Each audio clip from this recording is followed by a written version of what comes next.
Hey guys, what's up? It's Ripe again. In today's video, a super entitled old couple stalks a disabled teenager in a wheelchair at Walmart. When he refuses to serve them, they completely freak out and attack him. Here is what happened. Let's dive right into the video. I was not really sure if I should really share this to Reddit since it's a sort of traumatic experience for me. Anyway, here we go. So I need an electric wheelchair to get around. I was born this way, so I've had a lot of time to get used to it. It's not really a big deal for me anymore. My parents are not together anymore, so I live with my dad, but my mom still comes to see me and spends time with me. Today was one of those days when we decided to go grocery shopping for my dad. He's been really busy lately and we wanted to help him out. My mom and I planned to pick up all the things he needed from the store. We started off by making a list of groceries. Mom let me decide what snacks I wanted and I was happy to choose my favorites. She always makes shopping fun. We wrote down things like bread, milk, fruits and my favorite cookies. Mom said we should get some vegetables too to make sure Dad eats healthy. Our city is not tiny, but it's not super huge either. It is just right for us, even though it's not as crowded as some other places. It's still a good size though. I've been coming to this Walmart for many years now, and I've become a familiar face around here. People know me as the disabled boy. Sure, I'm more than just my disability, but I get it. My wheelchair is kind of a distinct thing that sticks in people's minds. It's like a part of me that everyone remembers, and that's okay. People here are nice and they always say hello or give me a friendly nod when they see me. I was on a mission to find some double-stuffed Oreos when I accidentally nudged my elbows into a stack of chips. No big deal though, my wheelchair is low and I'm pretty bendy, so I can easily pick things up and put them back. As I was fixing the chips, I heard a whistle from behind me. I did not pay it much mind at first. I knew none of my usual folks would whistle like that, so I figured it was just someone passing by. But then, out of nowhere, something hit the back of my head. It hurt bad, and for a second my vision went black because the pain just shot through my entire head. I rubbed at the sore spot as I heard some laughing, probably from the bullies behind him. Something rolled near my foot and I saw a can of green beans. No wonder it felt like my head was splitting open. I turned around to see two people, a man and a woman. I couldn't tell how old they were, but they were not teenagers for sure. They looked kind of rough and their eyes were all bloodshot. I could not quite put my finger on it, but something about them seemed off. I wasn't sure what to do, they didn't seem friendly and I didn't want any trouble. I decided to ignore them and started moving away. As I moved, I heard them muttering something, but I couldn't make out the words. I just wanted to get out of there and finish up our grocery shopping. I went into the next aisle and when nothing happened for the next few minutes, I thought they had left me. But then I suddenly got pushed against the shelves. I cried as my body collided, but before I could even understand what was happening, the strange woman was suddenly all up in my face. The woman, "Where's the damn beer aisle?" Her accent was strange and her breath so putrid I had to resist closing my nose. She was also eyeing me up and down, which made me extremely uncomfortable. Me? I don't know. I also suddenly sent an SOS using my phone, hoping my mom would be here soon. However, it had been a while since I got separated from her and I was so scared that she would not be able to find me. The man, the one who had pushed my wheelchair, tried to grab for my hand but I held it close to my chest. He muttered something that I couldn't catch. The man then said, "You better take us to the beer or we will have you fired. Do what you're getting paid for, you little crap."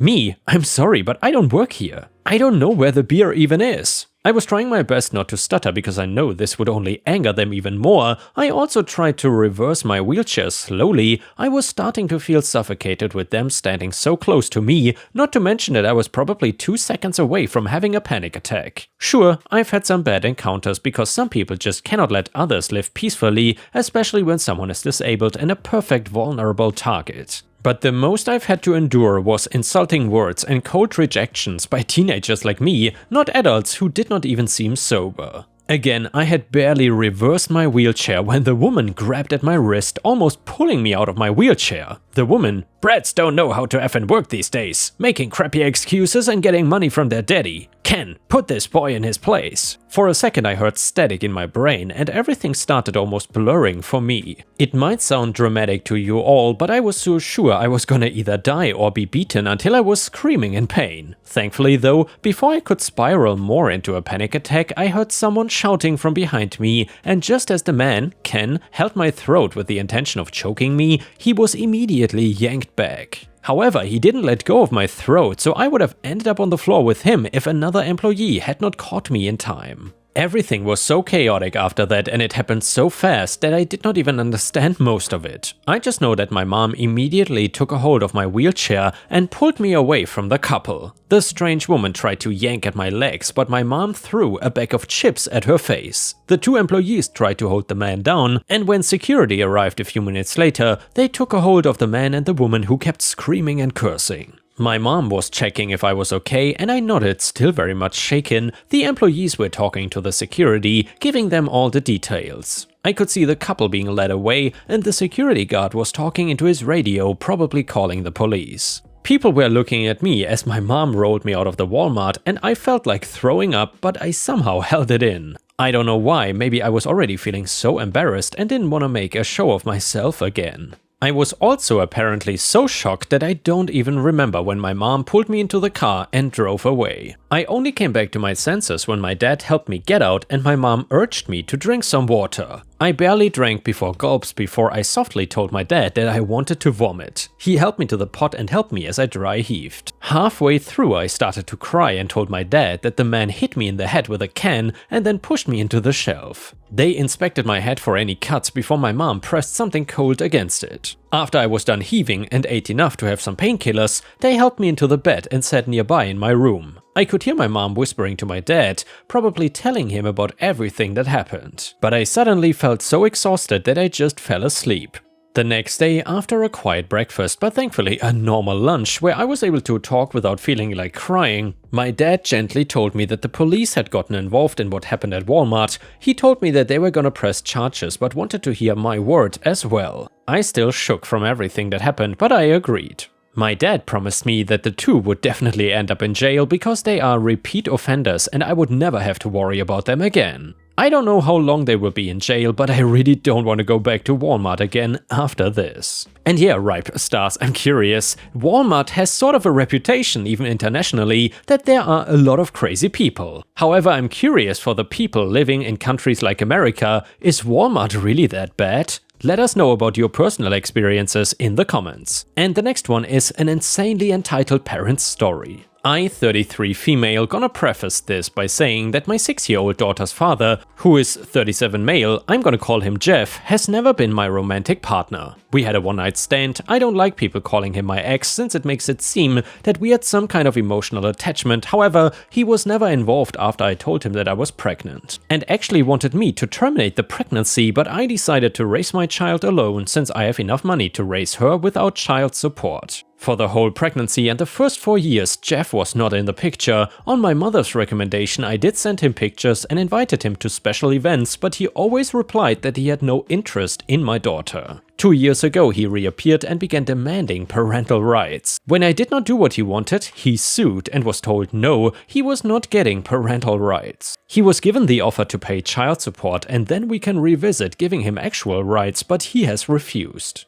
He has the money, much more than me, but he refuses. I still offered to let him see my daughter in a casual manner, no child support needed, with the agreement anything legal, medical or educational will not involve him. He pushed the boundaries and we had a fallout. After that, we didn't hear from him for almost 6 weeks before he called to meet for Christmas. After much discussion, I agreed to bring my daughter over on the condition that my daughter's godparents could come. Thus, we went over for Christmas dinner and finding out Jeff is married and had never told his family that he had a child in the first place. It was great to be judged by a bunch of strangers. It was uncomfortable the whole time, so I'm gonna use fake names, but let's just say my daughter's name is Katie. His wife kept calling my daughter Gabriel, not the actual name she used, but it was that different to my daughter's name. The wife was also very physical, trying to pick up my daughter or even parent her. I would block her or tell her to please let me deal with my child. The whole time she pretty much ignored me, but Katie did not seem nervous, so I decided to just bid my time. I hit my limit when my daughter said she needed the bathroom,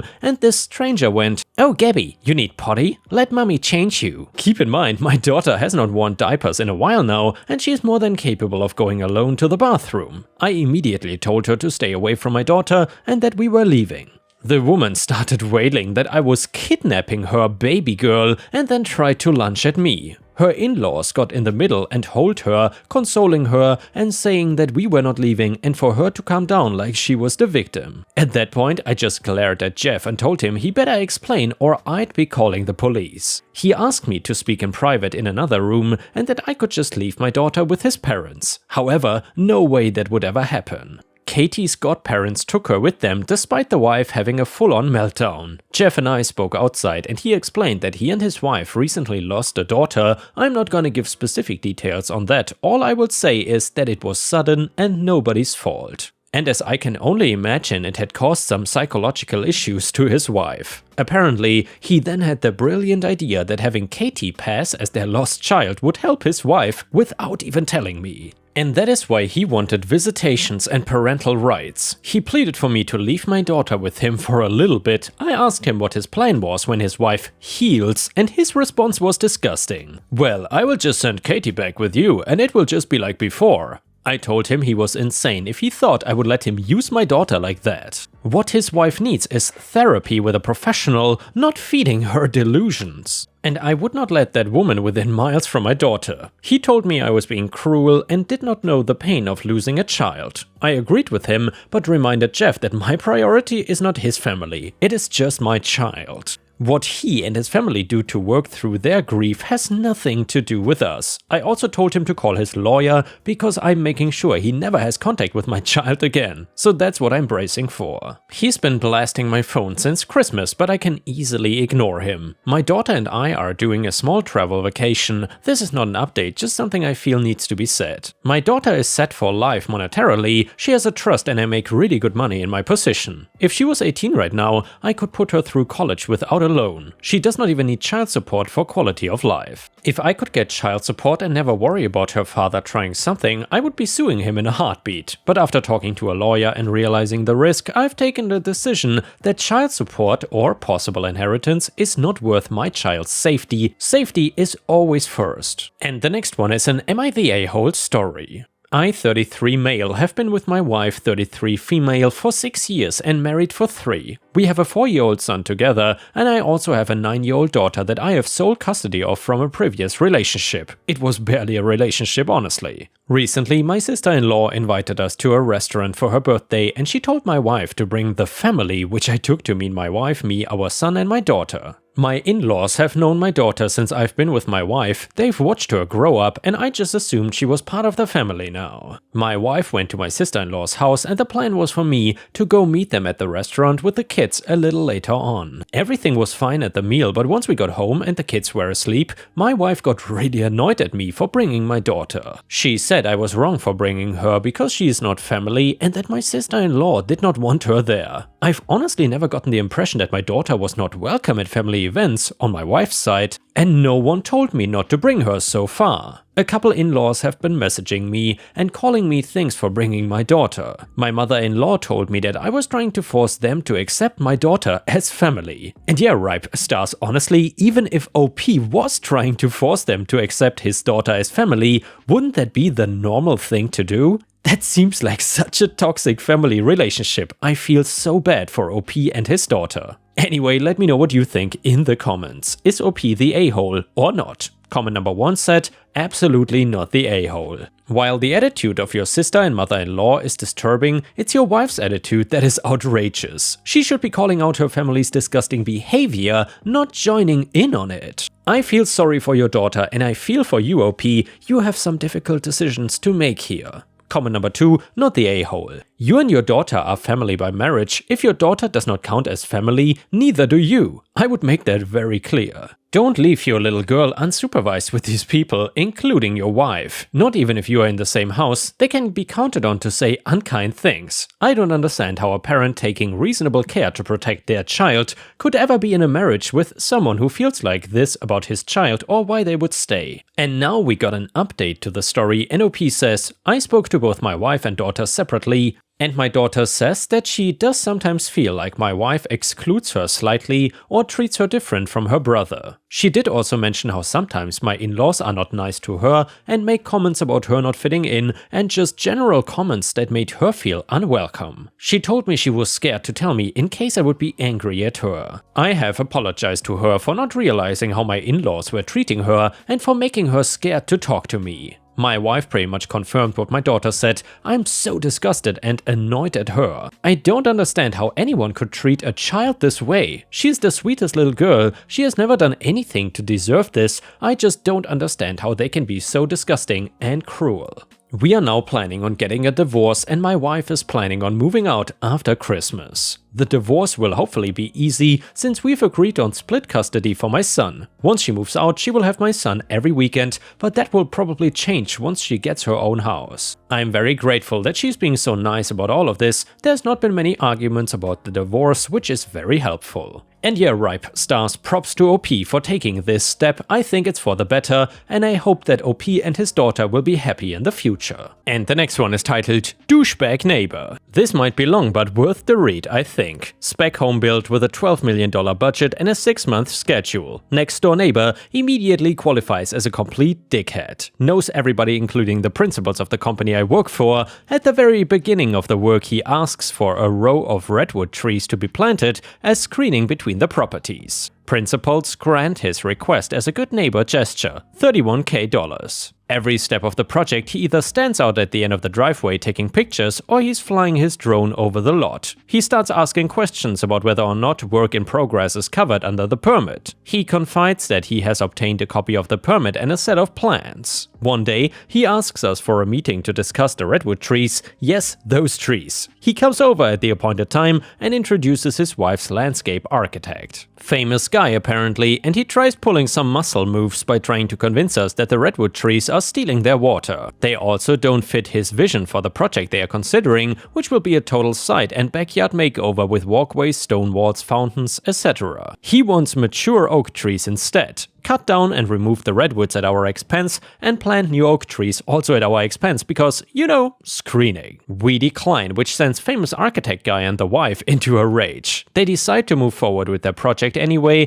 and the major earth moving, concrete forming, irrigation, etc. are all getting placed. Mr. Drone Guy continues to make efforts to get the oak trees swapped in under threats that maybe some of the work we are doing is not covered under the permit. Seems he also acted as the GC for his own remodel, so he must really know what he's talking about. He sends emails, registered letters from his lawyer, all in an effort to get us to swap out the trees. Finally, we are within sight of completing our project, and from the second floor, we can see that they have really transformed their whole yard into little parklets with mature plantings and walkways and all the other stuff. It's impressive, to be honest. So I called the town for a courtesy inspection prior to final, and the next day the inspector, an old friend whose father is also an old friend, stops by to tour the property for any red flags. I save the best for last and we make it upstairs and make it to the best possible viewing point of the neighbor's magnificent landscape project, and my inspector friend casually but loudly says, "What the hell is that? I've never seen a permit come through for all that." And he bounds downstairs and heads back to the office, I'm guessing, to pull files. Here comes the best part though. Through abutting property searches that we always perform as due diligence, we discovered that the neighbor's side yard in its entirety is an 80-foot wide utility easement for the single largest underground water aqueduct for the entire region. It cannot be built on. We kept mum. Now, because there's also a seasonal creek that crosses said easement, Fish and Game are notified of the work in progress. In addition, we now have the State Water Resources Board along with the major water utility company inspections and enforcement departments making inquiries along with the town building department. No permit application was ever submitted for any of the work Mr. Drone Guy had done.